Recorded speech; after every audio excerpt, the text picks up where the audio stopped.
घमंडी गोरी जेठानी की चोरी। सरला की दो बहुएं थीं, जिनमें उसकी बड़ी बहू चमेली के फूल की तरह ही सुंदर और गोरी चिट्टी थी, तो वहीं करुणा न तो ज्यादा गोरी थी और न ही सुंदर।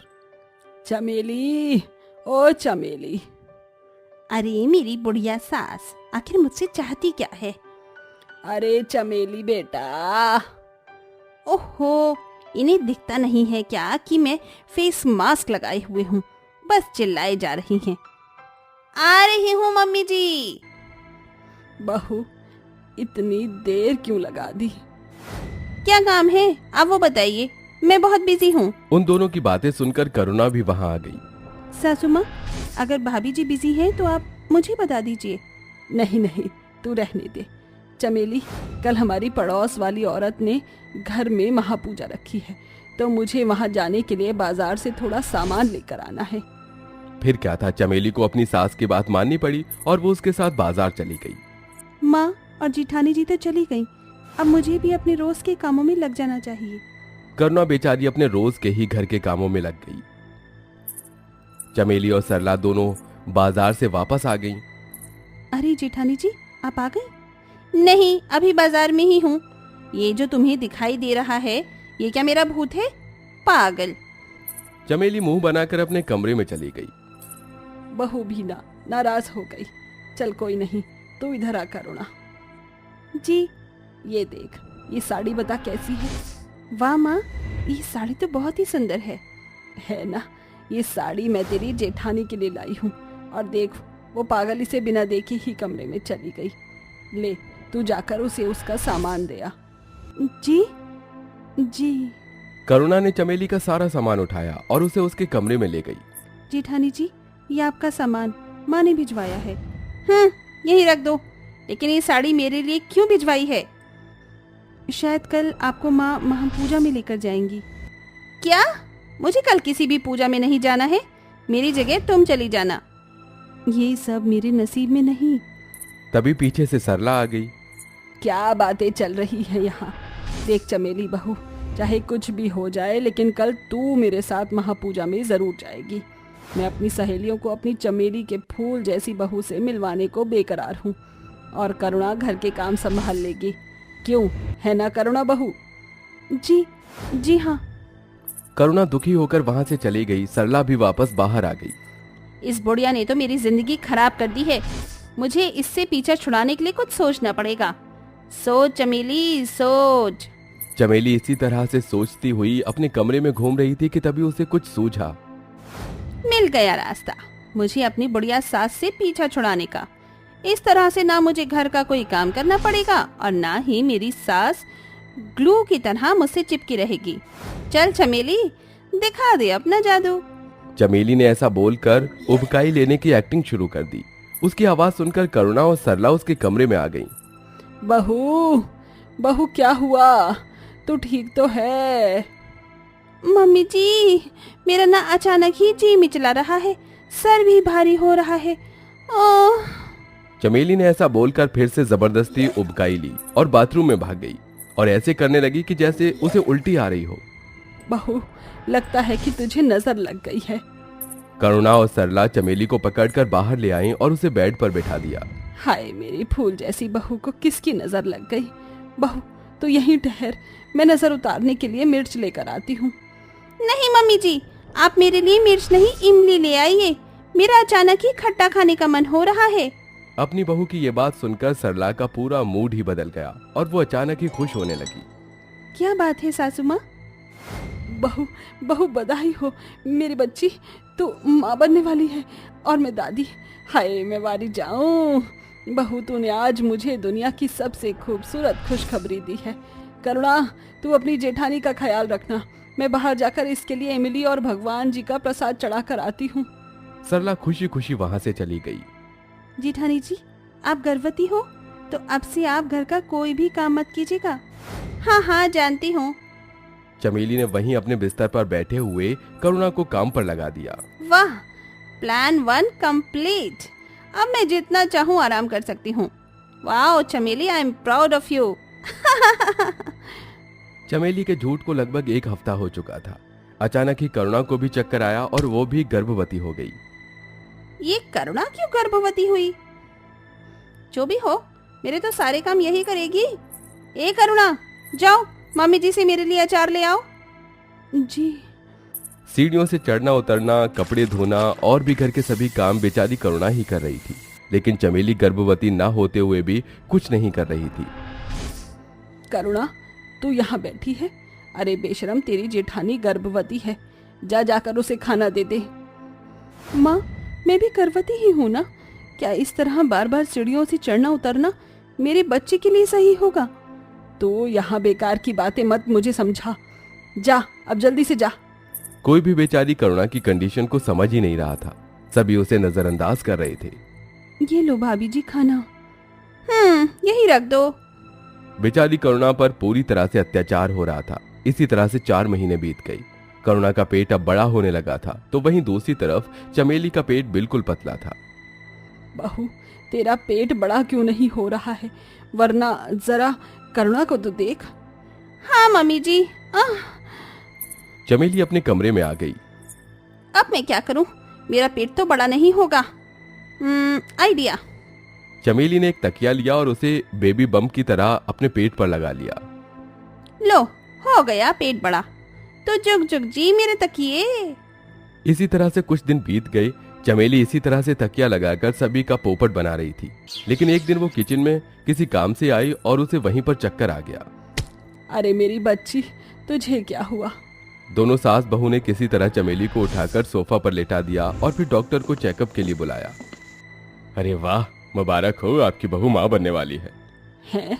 लेकिन मेरी बहू तो पिछले 4 महीने से गर्भवती है। बिल्कुल नहीं, आपकी बहू बस अभी कुछ दिनों पहले ही गर्भवती हुई है और उसके लक्षण आज से ही दिखाई पड़ने शुरू हुए हैं। आपको किसने बता दिया कि ये 4 महीने पहले से गर्भवती है?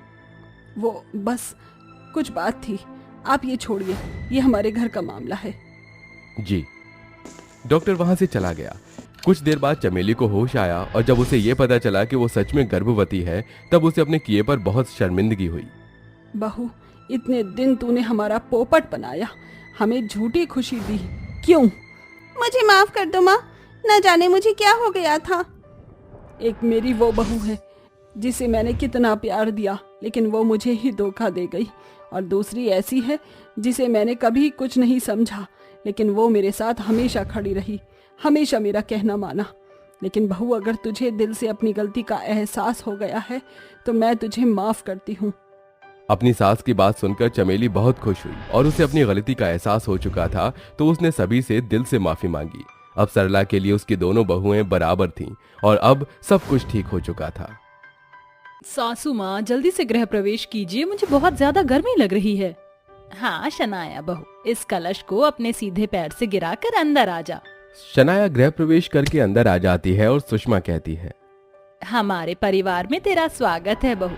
ये तेरी जेठानी मेघा है और ये उसकी दोनों बेटी गौरी और पूजा, और ये तेरे जेठ जी, और मैं तेरी सास, और ये तेरे ससुर। अपनी सास को सभी से मिलाते देखकर शनाया गुस्से में मन में कहती है, सासू माँ फैमिली का इंट्रोडक्शन तो ऐसे दे रही है जैसे क्रिकेट टीम खड़ी करनी है। शनाया कुछ बोल, वरना ये मिलने मिलाने की मीटिंग लॉन्ग लास्टिंग चलेगी। माँ जी, मैं बहुत थक गई हूँ, आप दहेज का सारा सामान देख लीजिए, मैं कमरे में जा रही हूँ। बड़ी बहू, जा अपनी देवरानी को उसका कमरा दिखा दे। जी माँ जी। अपनी जेठानी का काला रंग देखकर गोरी घमंडी देवरानी उसे घूर घूर कर देखती है। तभी अगले दिन कोई देवरानी के कमरे का दरवाजा खटखटाता है। इतनी सुबह सुबह कौन है? दरवाजा खोलिए देवरानी जी, सुबह हो गई। क्या मुसीबत है, इस कैपेचिनो को चैन नहीं है, सुबह सुबह परेशान करने चली आई। ये कहकर शनाया दरवाजा खोलती है। गुड मॉर्निंग देवरानी जी, जल्दी से नहाकर नीचे आ जाइए, माँ जी ने बुलाया है। शनाया जल्दी से रेडी होकर रसोई में आती है। तभी सुषमा कहती है, आ गई छोटी बहू, आज तेरी पहली रसोई है, तो तू छोले पूरी, रायता और मीठे में गाजर का हलवा बना देना। और हाँ, तेरे ससुर जी पूरी नहीं खाते, तो उनके लिए रोटियां सेक देना। जी अच्छा सासू माँ। ऐसा कहकर देवरानी किचन में आकर बर्तन पटकते हुए पहली रसोई का खाना बनाती है। तभी उसका पति पूरब किचन में आता है। क्या बात है, मेरी प्यारी बीवी खाना बना रही है। पूरब प्लीज गो अवे, मैं पहले ही गर्मी से परेशान हूँ, अब तुम मेरा दिमाग मत खाओ। और हाँ, मैं जो दहेज में एसी लाई हूँ उसे हमारे कमरे में सेट कर देना। ठीक है। कमाल है, अभी तो अप्रैल का महीना ही है, इतनी गर्मी भी नहीं, और इस मैडम को अभी से इतनी गर्मी लग रही है, तो पता नहीं मई जून में क्या होगा। इसके बाद गोरी घमंडी बहू पहली रसोई में बनाया हुआ खाना ससुराल वालों को परोसती है। अरे वाह शनाया बहू, खाना तो बड़ा स्वादिष्ट बनाया है। हाँ बहू, और ये गाजर का हलवा तो गजब का बना है, खाते ही मुंह में घुल गया। सभी को बस ठूसने की पड़ी है, किसी को मेरी परवाह ही नहीं कि मैं पसीने से नहा धोकर खड़ी हूँ। कुछ दिन गुजरने के बाद बहुत ज्यादा गर्मियां शुरू हो जाती हैं, मगर कामचोर देवरानी किसी भी काम को हाथ नहीं लगाती।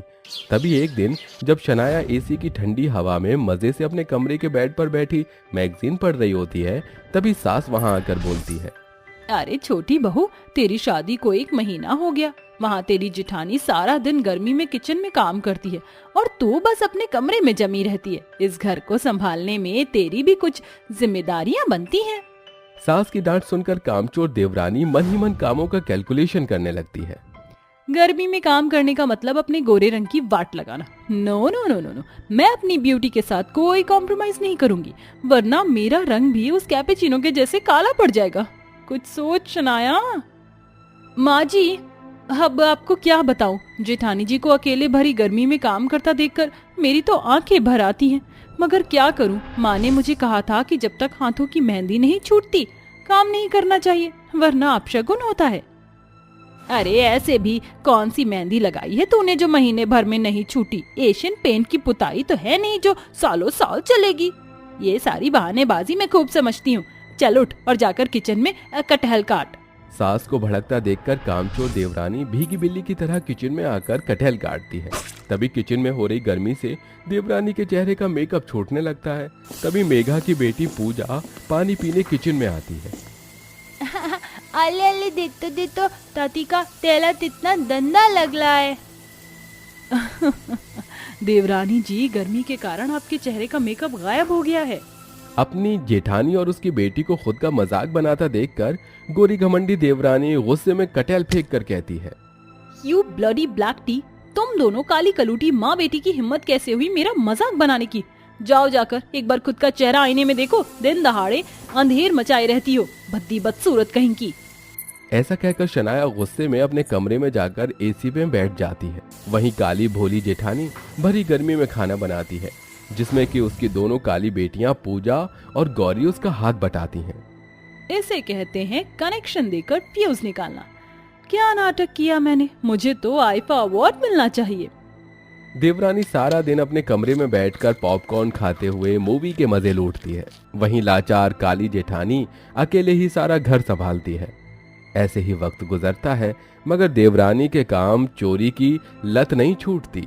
वहीं दूसरी तरफ एक सुबह से रात ढलने तक काम करने के कारण मेघा थकी थकी रहने लगती है।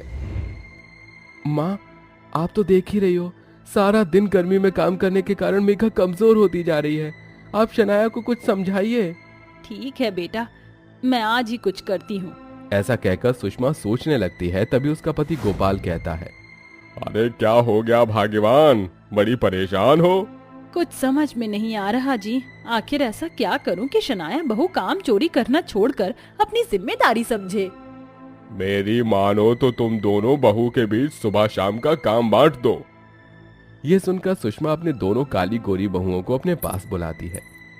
ओह गॉड सासू माँ, यहाँ कितनी गर्मी है। मेरा कमरा कश्मीर की तरह ठंडा है, मगर हॉल की हालत लद्दाख और रेगिस्तान की तरह गर्म है।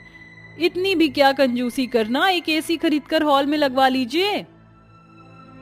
बहू, अपनी ये एसी बीसी की बातें छोड़, मैंने तुम दोनों को दूसरी बात करने के लिए यहाँ बुलाया है। आज से मैंने तुम दोनों के बीच आधा आधा काम बांट दिया है। अब से बड़ी बहू सुबह का काम करेगी और तू शाम का। काम करने की बात सुनकर गोरी देवरानी का मुंह बन जाता है। आई एम सॉरी सासू माँ, मुझसे इतनी गर्मी में कोई काम नहीं होगा। और वैसे भी ये कांताबाई वाले काम ना मेरी काली जेठानी पर ही सूट करते हैं। मेरी स्किन बहुत ही सेंसिटिव है, मुझे काम धाम नहीं होता। बहू, तू कोई छुई मुई नहीं जो मुरझा जाएगी। अब ये बहानेबाजी नहीं चलेगी। अगर काम नहीं होगा तो उठा अपना बोरिया बिस्तर और मायके जाकर मजे कर। ये सुनकर घमंडी शनाया काम के लिए मान जाती है। फिर उसी शाम, शनाया बहू, शाम ढल गई है, चाय तो बना दे। ओ गॉड ससुर जी, इतनी गर्मी में चाय पीना जरूरी है क्या? सुबह जेठानी जी ने बनाई तो थी चाय। अब तेरे अठन्नी चवन्नी वाले काम चोरी के बहाने काम नहीं आएंगे, जाकर चाय बना। शनाया की बहानेबाजी काम नहीं आती और उसे भरी गर्मी में चाय बनाना पड़ता है। ऐसे ही दिन गुजरता है, जिसे गर्मी में घमंडी कामचोर देवरानी को बहुत सी परेशानियां झेलनी पड़ती हैं। और एक दिन ओ गॉड, एक तो ये जानलेवा गर्मी, उस पर ससुराल वालों की फरमाइश ने मुझे फ्रस्ट्रेट कर दिया है। अब कुछ तगड़ा बहाना बनाना पड़ेगा, वरना दिन रात इस गर्मी में आलू की तरह उबलना पड़ेगा। शनाया ऐसा सोच रही होती है, तभी अपनी जेठानी को किचन में आता देख वो बेहोश होने का नाटक करती है। देवरानी जी, आंखें खोलिए, क्या हो गया आपको? मेघा शनाया को कमरे में ले जाती है, तभी सभी कमरे में इकट्ठा हो जाते हैं। देवरानी जी, आपको अचानक क्या हो गया था? पता नहीं जेठानी जी, कुछ दिनों से मेरा जी कच्चा सा हो रहा है, उल्टियां भी आ रही हैं और किचन में जाते ही बेचैनी, पसीना, घबराहट हो रहा है। मुबारक हो देवरानी जी, आप माँ बनने वाली हैं। अब से आपको कुछ करने की जरूरत नहीं, आप बस आराम कीजिए। कामचोर देवरानी अपनी चंट चाल में कामयाब हो जाती है। एक बार फिर घर की जिम्मेदारियां भोली जेठानी पर पड़ जाती हैं। ऐसे ही कुछ दिन बीत जाते हैं। फिर एक दिन सुषमा डॉक्टर को घर बुलाती है। बहू, ये डॉक्टर डिकोस्टा है, तेरे चेकअप के लिए आए हैं। माँ जी, डॉक्टर की क्या जरूरत थी? जरूरत है टिकरी, अभी हमको चेकअप करने दो। डॉक्टर के चेकअप करने के बाद ही शनाया का झूठ पकड़ा जाता है। डॉक्टर साहब, शनाया और उसका बच्चा ठीक तो है ना? ये प्रेग्नेंट नहीं है, ये खुशखबरी नहीं रही बाबा, फुसखबरी है। क्या हुआ छोटी बहू, तेरा भेद क्या खुला? तू तो भीगी बिल्ली बन गई। देवरानी जी, आपने झूठ बोला, मगर क्यों? क्योंकि मैं काम नहीं करना चाहती थी, इसलिए आप सभी मुझे माफ कर दीजिए। देवरानी जी, आखिर कब तक तुम कामों से भागती रहोगी? जेठानी जी, अब मैं आपकी हेल्प कराऊंगी, क्योंकि बहाने बनाकर और झूठ बोलकर मैं भी थक गई हूँ और मुझे समझ आ गया है कि मैं काम से हमेशा नहीं भाग सकती। आखिर में शनाया काम चोरी छोड़कर अपनी जेठानी के साथ बिना मुंह बनाए मिल बांट कर जिम्मेदारियां निभाने लगती है।